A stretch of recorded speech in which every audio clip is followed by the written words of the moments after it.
বেসরকারি ইস্পাত কারখানায় কুলিং লাইন বাস্ট করায় উত্তেজনা ছড়ালো এলাকায়। বৃহস্পতিবার দুপুরে এই ঘটনাটি ঘটেছে। ঘটনাটি দুর্গাপুরের SRMB নামে এক ইস্পাত কারখানায় কুলিং লাইন বাস্ট করে বিশাল ও ভয়ঙ্কর শব্দসহ বিস্ফোরণ হয়। কারখানা লাগোয়া বস্তিতে আগুনের হালকা ও ছাই উড়ে যায় জানা গিয়েছে। দুজন আহত হয়েছেন বলে খবর। স্থানীয় বস্তিবাসী মহিলারা জানান,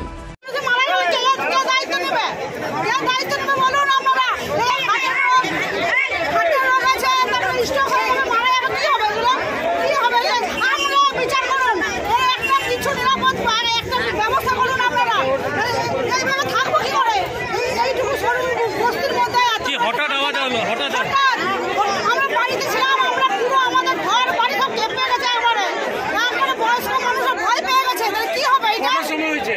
এই তো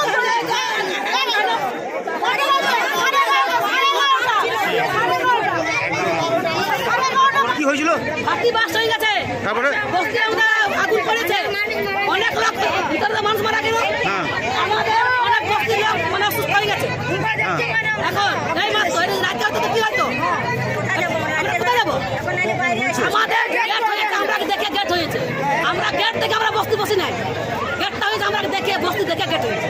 তাহলে আমরা কোথায় যাবো? আপনি কি ফ্যাক্টরির পাশে ব্যবস্থা করতে হবে। এই পাশে থাকেন? এই তো আমার বাড়ি, এই তো সব কতটা আতঙ্কের মধ্যে আছেন?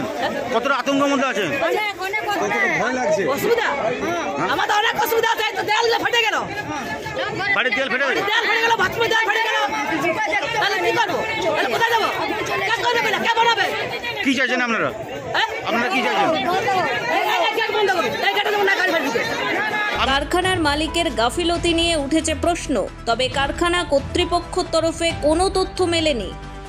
ব্যুরো রিপোর্ট, নিউজ দিগন্ত বার্তা।